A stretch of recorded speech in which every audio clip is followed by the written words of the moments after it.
तो त दंग करे छॾियो। वताये फ़क़ीर जो हिकु वधीक दिलचस्प किस्सो। हिकु भेरे वतायो फ़क़ीर हिकु हंधि कंहिं झंग में पंहिंजे ख़्यालनि में मगन वेठो हो। वतायो फ़क़ीर पंहिंजे ख़्यालनि में गुमसुम हो ऐं संदसि भर में हिकु हमराह तकिड़ो पिए आयो।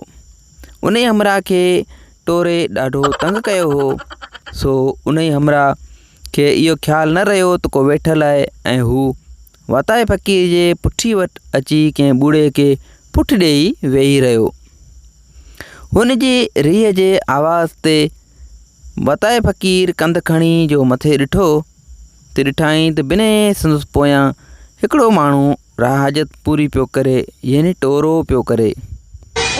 तॾहिं हुनखे शर्माए चयाईं, ए अदा चरिया त असां पिया सॾियूं, पर तुंहिंजी मत कीअं मारी वई आहे जो अहिड़े अंधाई में अची वेठो आहीं। तो त दंग करे छॾियो।